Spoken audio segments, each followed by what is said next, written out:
In this video, we will build a sleek, animated hamburger menu using only HTML and CSS. Absolutely zero JavaScript required. Let's create a modern UI using HTML and CSS.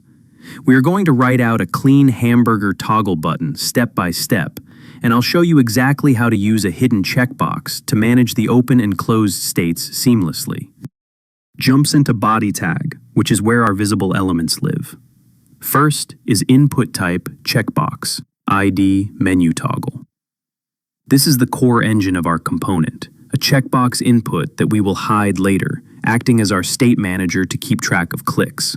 Next is label for menu toggle class, menu button. This creates our clickable button area, and using the forAttribute links it directly to our checkbox ID, so clicking the label toggles the checkbox. Inside the label, we add a div class, bar. This is our first menu line. Right below it, we add another div class, bar, for our middle line. And we add one more div class, bar, for our bottom line. Inside our style tags, and add the CSS first. We use body to target our page wrapper.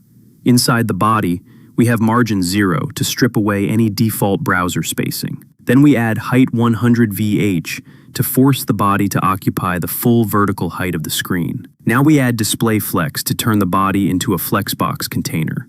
We follow that with justify content center to align our button horizontally in the middle.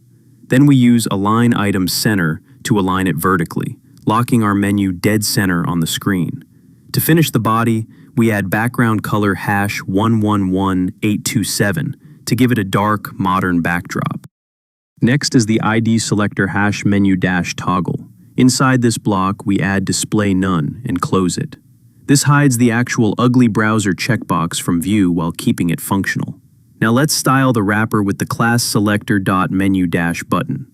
We use display flex to make this container a flexbox layout. Then we add flex direction column to stack our 3 internal lines vertically.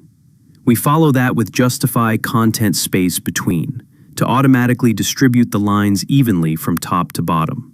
Next, we add background color hash F3, F4, F6 to give the button frame a clean light gray color. We set its size with width 40 pixels and height 30 pixels. Then we use padding 8 pixels to give the inner lines some breathing room away from the edges. We add border radius 12 pixels to round out the corners of our button box. Finally, we add cursor pointer and close the block so users get a hand icon when hovering over it. Let's style the individual lines with the class selector dot bar. We use width 100%, so the lines stretch all the way across our button container. Then, height 4 pixels to give each line a distinct thickness. We add background color hash 111827 to paint the lines dark, creating a sharp contrast against our light button background. Next, we use border radius 4 pixels to give the bars soft, rounded ends. To make it fluid, we add transition all 0.4 seconds, cubic Bezier 0.4, 0, 0.2, 1, and close the block.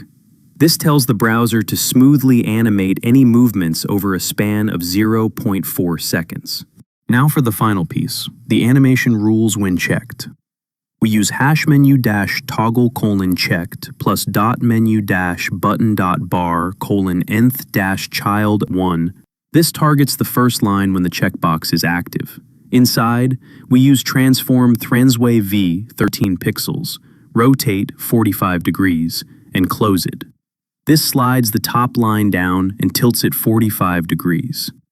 Next is hash menu dash toggle colon checked plus dot menu dash button dot bar colon nth dash child 02 for the middle line. We use opacity 0 to make it fade out completely. Then we add transform translate x open parenthesis minus 20 pixels, close parenthesis, and close it to slide it out to the left out of view. Lastly, we use hash menu dash toggle colon checked plus dot menu dash button dot bar colon nth dash child 3 for the bottom line. We use transform op minus 13 pixels, rotate op minus 45 degrees, and close it. This pulls the bottom line up and tilts it -45 degrees, crossing perfectly over the top line. Look at the screen now. As we click our newly built button, you can watch the code execute flawlessly. The bars dynamically glide, fade, and rotate to form a sharp close icon. Clicking it again reverses the motion automatically. You can customize this further by playing with the padding values, swapping colors, or tweaking the transition durations. Thanks for watching. If you enjoyed this real-time build, make sure to drop a like and hit subscribe. See you next time.